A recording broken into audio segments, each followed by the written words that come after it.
We are taking our text for this first service from John 10:10.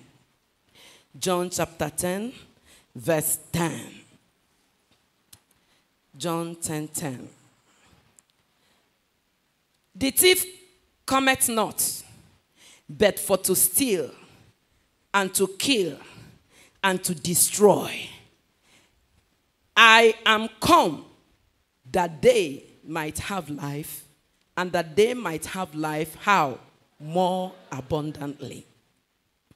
This is the word of Jesus Christ to his disciples. And today we are the present disciples. Jesus took time to let the Christians then know that everything about life is battle. There is an enemy that will not want you to enjoy what God has prepared for you. There is an enemy that is desperate. If the enemy is just there, then there will be no problem. But this enemy is there and desperate. He is determined. He has sworn to himself that as long as he's there, that nothing good will come around your way. That you will not enjoy what God says you will enjoy. And that's why Jesus himself took time to say, the enemy cometh. He does not come, but there's a reason why he comes. We will not go around the Bible today because we have very short time. But the Bible says somewhere again that this enemy moves to and fro the whole earth. So your family is included in his in the environment he's covering. He moves to and fro the whole earth. Moves to and fro in Nigeria. Moves to and fro. He moves to and fro in the United States of America. He moves in Canada. Anywhere you are, the enemy can locate you there. So there's no hiding place. No hiding place. No hiding place. As long as the enemy is concerned, he can locate you anywhere. So you don't run away from him. And that's why Jesus took time to tell his disciples, the enemy must come. If he has not come before to you, he will come. Wait for him. He must come. Because that's a proof that you have started this journey of Christianity. He will come. And why will he come? What will he come to do? The Bible says he will come to do what? Steal. For from so many people, the enemy has stolen a lot. I don't know what he has taken away from you. He comes to steal. He can steal your joy. He can steal your health. He can even steal your children. He can even steal your wife. So that the wife you loved, paid her dowry. At a time, that wife will begin to look at you on the face and say, it's just because I married you. If I had known, I wouldn't marry you. So that's the enemy stealing. That's the enemy taking what belongs to you. And then, the Bible didn't stop at stealing. You know, if an enemy steals something and goes away with it, it is possible that you can get that thing back. Either by following that enemy, or you can forget about that one and maybe struggle for another one. But the Bible said again, Jesus said again, that he comes to do what? To kill. So if he had been stealing and stealing and stealing and he's not touching you, he will do what? He will kill. He will kill. And he attempted to kill a lot of people. We wouldn't want to go into that. A lot of people, even in the New Testament, the Bible said that Herod stretched forth his hand against the church for no just cause. Nothing, no. Just because they are preaching in the name of Jesus, Satan, the Bible said, Satan, through Herod, stretched forth his hand against the church to vex the church. And you are the church. Maybe the enemy is vexing you from here and there. Vexing you through your children. Vexing you through your health. Vexing you through even your office. Vexing you through all manner of situations. That is normal. The Bible says, Herod stretched forth his hand and started vexing the church. In the Old Testament, the Bible says, and Satan stood up against David. He stood up. Maybe sometimes for some people he's standing. And for such people, it is a terrible time. When Satan is standing, as a man standing, with fierce looks on his face, he wants to mess up everything about your life, wants to mess up everything about your children. That's not the time to smile. That's not the time to be careless. So Herod stretched forth his hand against the disciples. And he did what? He killed James. A man of God. A man of God. He killed him just like that. And when he was killed, some people were happy. Some people were very happy. They said, yes, let's close the mouth of these ones. Every time they are disturbing us, hey, it's good. And when Herod discovered that people were happy about it, he did what again? He went ahead to do what? To get hold of Peter. The Bible says Peter was arrested and kept in the prison. And he had an intention that after Easter, what will happen? He will kill him. I don't know the stage where Satan is in your life now. He doesn't stop. Remember what Jesus said. He comes to do what? To steal. Some of us, he has stolen a lot of things and you are saying,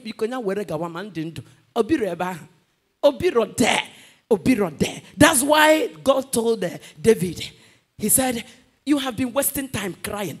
Many Christians are crying today because Satan stole something from them. Instead of arising and pursuing the enemy, they are crying, they are mourning, they are murmuring, they are telling stories here and there. No, that's not the best way to handle the wicked. But we are talking about stealing and then to kill and then to do what? Destroy completely. That's the mission of the wicked. And if you understand this mission very well, it will keep you on your toes. It will keep you sober to know that if you mess up, if you sleep a little, the enemy will destroy everything. That's his target. And so many people have been destroyed. So many. Praise the Lord. And the B part of that verse gave me joy. That there's a solution to whatever you are passing through. There's a way out. There is a way out. But the question is, how many of us are ready to pay that price for that way of escape to be accessible? Jesus said, Satan comes to steal, to kill, and to destroy. But myself, I am come that we might have what? Life. Not just that we are going to have life. He said, I come not just because I want you to have life. After all, the wicked had it. So that your own life should be better. Your own life should be different from the unbelievers. And that's why he added that we might have life and have it how? Abundantly. Abundant life in Jesus. And that's why the message is traveling to prevail. Traveling to do what? Prevail. Traveling to prevail. Because you want abundant life. You don't want anyhow life. You don't want to have it the way others are having it. You don't want what happens to others in the negative for you to be included. And then you decide you will now travel. Traveling to prevail. God made this life in a way that man should be dependent on him. I don't know whether you heard me. Life is made in such a way that man should depend on God. Totally. You want abundant life. You want to enjoy life without limits. Then you have to do what? Depend on God. That's why Jesus said, I have come. You want abundant life. You want to have it the way you want it. You want to have it the way it is written in the Bible. Then you have to come. That's why he says, come unto me, all ye that labor and that are heavy laden. And then I will do what? I will give you rest. I always put it this way. There is abundant life in Jesus. Abundant life of joy. I have even discovered that life is not dependent on what one has. Life does not consist in what you have. If life consists of what a man has, then the wealthiest in Nigeria will be the happiest. But I can tell you, many that are wealthy and rich, they are not happy. You are even happier than them. So you discover that God wants us to depend on him. God wants us to lean on him. God wants us to cultivate a kind of relationship that can be equal to none. That's why in the Garden of Eden, the Bible says God created the man and made a garden. And in that garden, if you have not read it before, go back and read it. The Bible said in that garden, there was everything. Even money was, gold was in there, diamond was there. Think about any precious thing. God kept it in that garden. Because he wants man. He wants man to have abundant life. So that the man will not be struggling in life. So that man will not be struggling. So that you will have much time for God. And that's why the Bible says, in the cool of the day. In the cool of the day, God now will come down and then have fellowship with God. You know, when you are struggling to make ends meet, you won't have time for God. You are struggling every day. I have to pay my school fees. I have to pay my house rent. I have to meet up with this pay neighbor bill here and there. That's why God said, no, I am going to prepare a garden where this man will not have to pay. He will not there will be no house rent. There will be no landlord to pay. There will be nobody to ask for bills. NEPA will not come to cut his light. The Lord will be the light there. You know, this is another level of life. That there are people today, they are not troubling themselves about house rent again. They are not troubling themselves about NEPA bill. Do you know that there are some places in Nigeria, they don't have anything to do with NEPA, and that's where I'm going. I love it. So the lights because even though and you are paying more than others, and there are even some people that do not pay, but they enjoy light more than those that pay. Nigeria sirike. Nigeria nwe kodi. Ke manka imegene imankozo. And when they now kurundi ozo, but it shall not be our portion in the name of Jesus Christ. The Bible recorded, because God knows that when we are full of activities, when we are struggling too much, we won't have the time to give him the attention he needs. And that was why he took time in the Garden of Eden to prepare everything. Everything. You know, it was after man sinned that God said, from now, you will begin to sweat. Is it not true? From now, you will toil. Before you go before you go school fees, you won't eat. That is it. From the time man disobeyed God. And the worst thing was that man was ejected out of the garden. I want to ask you, are you in the Garden of Eden? Are you in the place where God wants you to be? Or have you been ejected out? Do you know that some people have mixed their positions?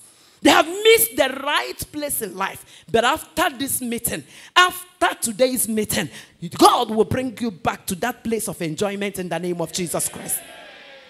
When man was ejected, God said, you will toil, you will struggle. The land will become brass for you. The land will become very tough. Before you eat anything, you will toil. And sometimes flood will come and destroy whatever you have cultivated, so that you will learn to trust me, so that you will learn to depend on me.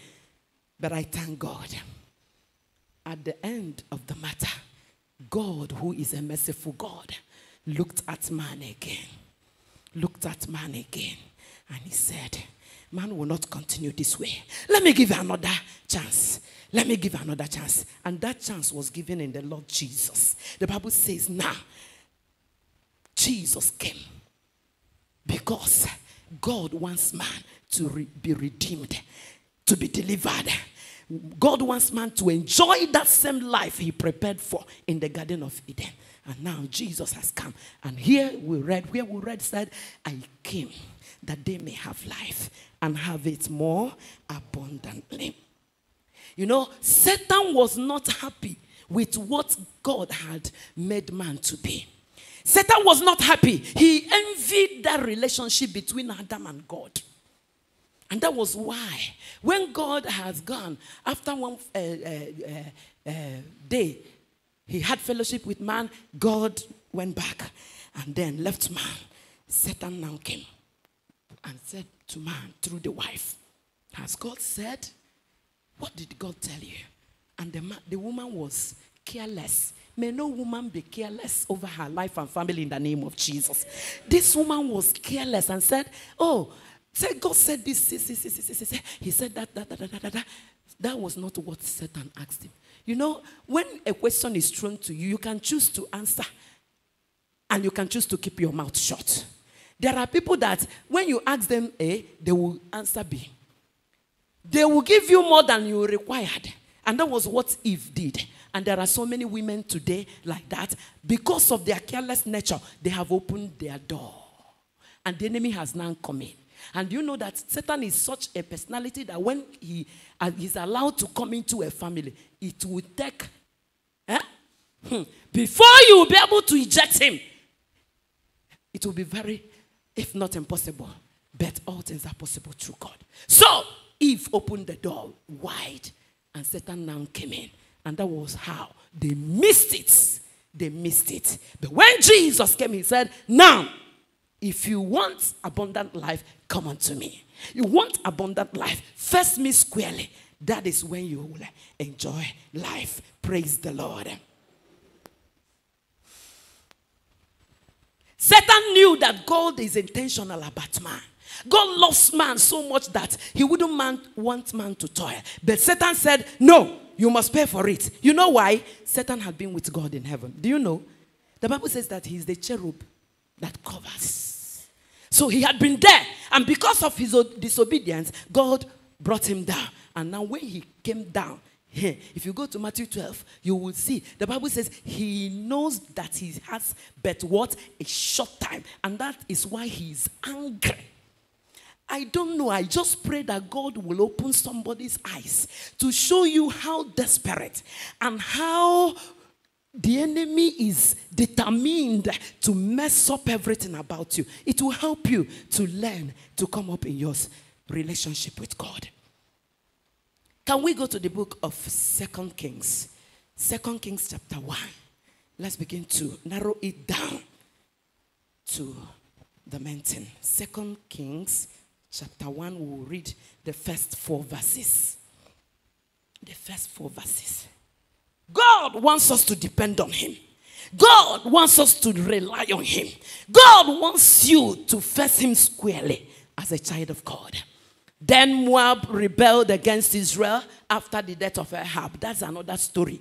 When you are not dependent on God, when you don't hold God as a living reality, you will discover your enemies will begin to overtake you. Everything will begin to walk upside down. That's from verse 1. And Ahaziah fell down through a lattice in his upper chamber that was in Samaria and was sick. It is normal to get sick. It is normal to have accidents. It is normal for anything to happen. But do you know you can come to a level that when the enemy has planned it through prayer, through traveling prayer, you do what? You stop it. So that whatever evil he has projected towards you, whether accident or whatever, God will transfer it back to senders. Praise the Lord. So this man fell down and became sick. He became sick. And then, when he became sick, that was where he got it all wrong. This man, instead of seeking the face of God, instead of going back to God as a king in Israel, look at what he did in the second part of the scripture. And he did what? Let's read together.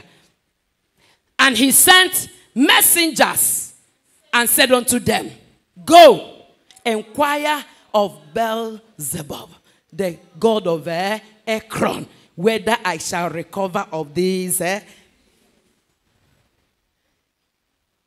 king in Israel that is supposed to know the commandments of God. A king that is supposed to lead the people. Because a novice should not be a king in Israel. So he knows the law. He knows the demands of God for his people. Because Israel is a peculiar nation. And you need to know that anytime you have given your life to Jesus, from that point, you have said, God, take over my life, run my life for me, run my family for me. That's what the decision you have made. And then along the line, the enemy will come to challenge you. The enemy will come to do one thing or the other. That's normal because that's his assignment. That is his ministry. He goes to and fro all through the whole earth to look for those. What does he do? for whom to do what? To destroy. Confirming the words of Jesus Christ. And then this man, he was sick. And instead of going back to God, maybe through the prophets of God, maybe through the ministers of the gospel, for them to pray for him, and even himself to pray first. Because you know, sometimes some of us feel that, I can't pray. Let me go and ask them to pray. It's not true. That's why Jesus took time to teach his disciples how to do what? How to pray. So that you as a man can pray, you as a woman can pray, you as a child can pray. Just like we had from one of the speakers yesterday. She noticed the experience her mother was having as an only daughter. And thank God she has a good relationship with God. What did he do? She took up 7 days. We are not here yesterday. 7 days fasting. That's a real daughter. That's a real daughter. A daughter that is responsible. And I want to ask us, how many of us are responsible? As a daughter, how responsible are you? As a child, as a teenager, as a wife, even as a father, how responsible are you? This man displayed irresponsibility. A man that should direct others. He now was, he sent messengers. So he felt that if I send messengers, nobody will discover it.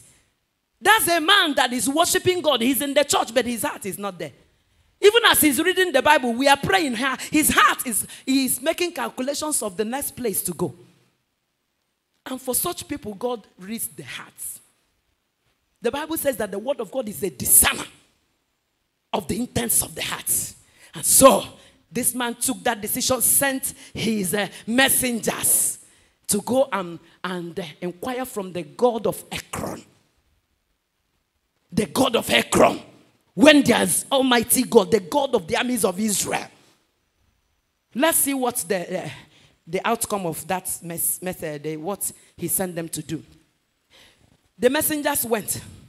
And then on the way, the angel of the Lord said to Elijah, the Tishbite, arise, go up to meet the messengers of the king of Samaria, and say unto them,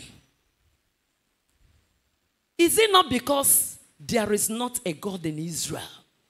That's why you go to inquire from Beelzebub, the god of Ekron. Imagine the insults. God sent his prophet to meet the messengers and then to return this word to Ahaziah to ask him, is it not because you feel that the God of Israel cannot help you? Is it not because you fear I am weak, I cannot help you? That's why you sent messengers to go to inquire for you. I hope there are no Ahaziahs in this auditorium. I hope there are no people like that. Though they are in the church, they will go there and here and there to make inquiries, to find out, will I recover? Is this the right man for me? I'm a prophet na church, because let him or her ask for me. But I thank God, if you didn't hear the message of yesterday from Lady Ada Okoye, please go back. It is in audio. I think it is recorded. Go back and listen to it so that you know that God still does what? He speaks. And he's interested in you.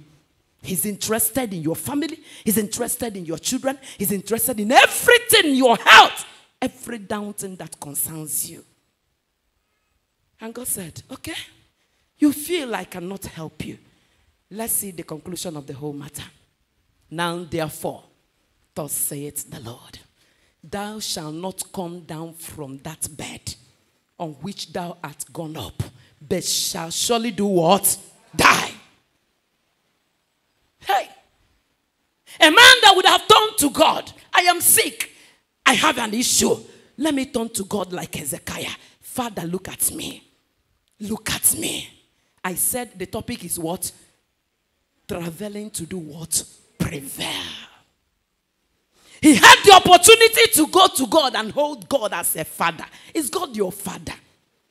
Is God your father? If he's your father, he is ready to release whatever you need from him. Yesterday, or is it on Friday that I said, just like you don't pick good things on the road Even now, if you go there and see 1,000 naira on the road, if it is before, you can pick it and then rejoice that God has provided for you. But now, if it is now, you can pick it and become a goat. You can pick it and become a chicken. And so everybody's there afraid because people had learned so many ways of perpetuating evil. Doing wickedness. Everybody wants money. And so what they do, they use every means. So that if you're careless, because before you know, praise the Lord. Even now, if you enter any keke and you are not, that's why we talk about being baptized with fire. Arugana puzu in the spirit. Aruga broko in the spirit, so that onyetinyako megine, ihofro megine owere. But some people are as cold as a fridge. So that oga obanya keke just aka nkete. Arugi no nya ha metuta. Ihe obuna ogwaze gi na eme gini, ni na eme. Osigi je weta ATM gi so. Some people they can wound the kwata na abada na kwata.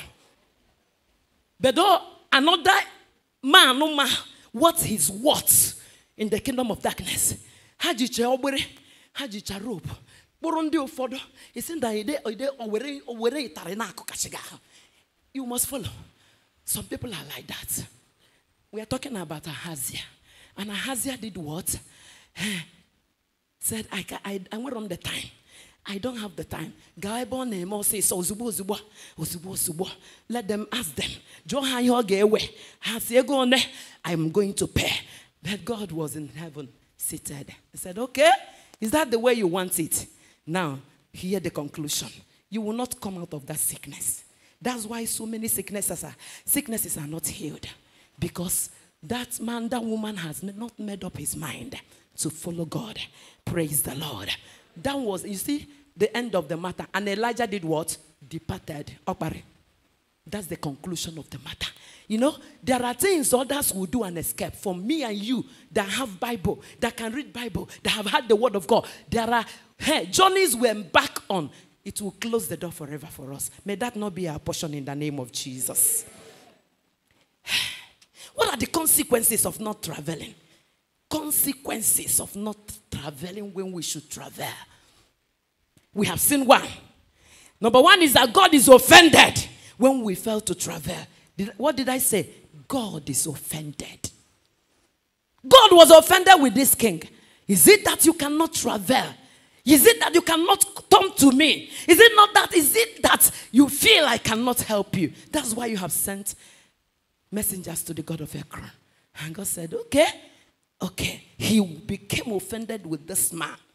And you discovered that God said, that sickness will do what? Will kill you. So that even if you decide, let me go back. God, you know, that's why we tell God, don't willfully disobey God.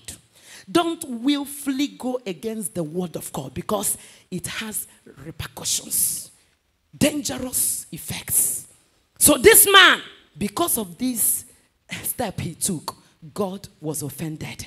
And the result was death. It leads to all forms of calamities. Can we see 1 Samuel chapter 15 verse 13?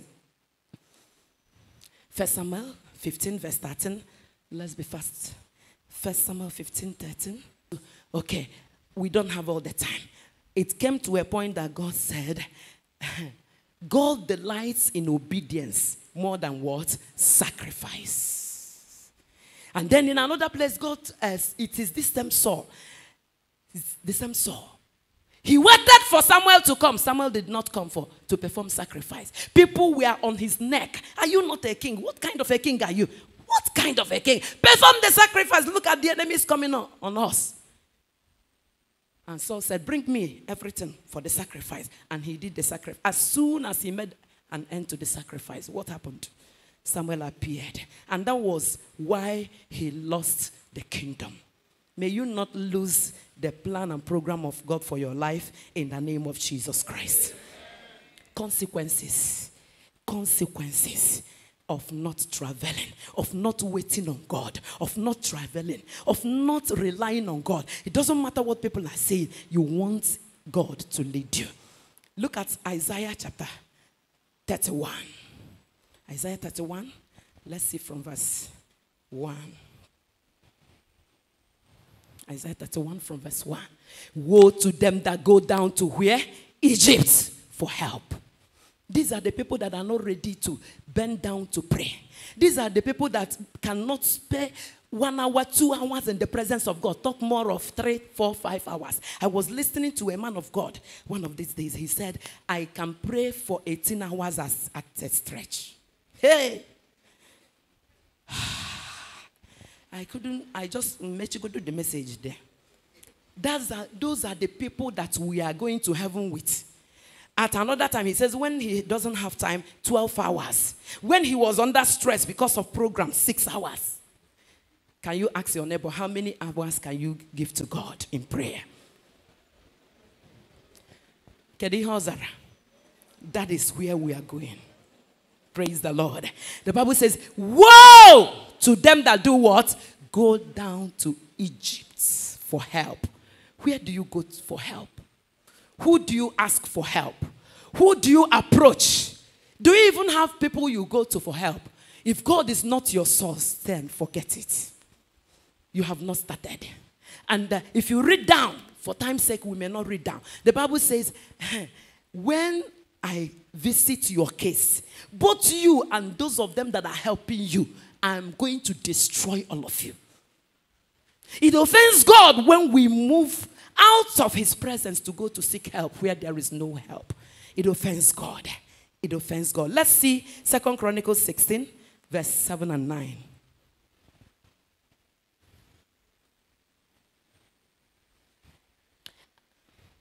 2 Chronicles 16, 7 and 9. And at that time, Hanani, the seer, came to Asa, king of Judah, and said unto him, because thou hast relied on the king of Samaria and not relied on the God, on the Lord God, therefore is the host of the king of Syria escaped out of your hand. Somebody that should have died, he allowed him to escape. Now see the consequence. For the eyes of the Lord run to and fro throughout the whole earth to show himself strong in the behalf of them whose heart is perfect towards him. Herein thou hast done foolishly. Therefore, from henceforth, you shall have wars. That's a man that is looking for solutions from man. That's the effect of relying on man. That's the effect of not turning back to God, not giving God enough time in prayer. And God said, from now, you will have wars, troubles, calamities. May that not be your portion in the mighty name of Jesus. When we fail to face God in prayer, doors of blessings are closed permanently against us. Can we turn to Numbers 14? Numbers 14, 21 to 23. Numbers 14, 21 to 23. Look at another instance. But as truly as I live, all the earth shall be filled with the glory of the Lord. Go down. Because all those men who have seen my glory and my miracles, which I did in Egypt and in the wilderness, and have tempted me. Now, these 3 times I have not hearkened to my voice. Look at what will happen to them. Surely they shall not see the land which I swear. I swear to their fathers, neither shall any of them that provoked me see it. But if you go down, he said, they will all die in the wilderness. May that not be your portion. Because God is annoyed when we don't give him quality time in the place of prayer. He's annoyed when we face other people, when we murmur, when we complain, when we begin to tell stories about our lives instead of going to him in the place of prayer. Look at another chapter in Numbers 33, verse 53 to 56. I think we'll be concluding from there. Numbers 33, 53. If you read from verse 52, he says, when you get into the land, I'm going to give you. Remember the land. There are people in the land, but God said, I have given the land to you. So go and do what? Possess it. So you have to be strong to possess. You have to be strong to travail. You have to be strong if you want to prevail against your enemies. The Bible says, then you shall drive them out. Go to verse 53 because of time. And you shall dispossess the inhabitants of the land and dwell therein. For I have given you their land to do what? To possess it. And then go down. And you shall divide the land by lots for an inheritance among your families. And to the more you shall give more, and the rest of it. Go down. But if you will not, that's where the problem lies. If you fail to prevail against the enemy, what happens? God said that what he thought to do to the wicked, he will now turn to do it to you. May that not be your portion in the name of Jesus. If you fail to subdue the wicked, if you fail to recover what the enemy has taken from you, the Bible says what God intends to do to that wicked, he will now do it to you. How many of us will want God to do to you what he should have done to your enemies? How many of us here? What is the way out? Travailing. What is the way out? Seeking God. What is the way out? Depending on God. Not giving up. Not moving by sight. Not moving by sight. Because Jesus has declared, I have come that they may have life and they may have it. How? More abundantly. Let's stand to our feet. We are going to take 1 or 2 prayer points.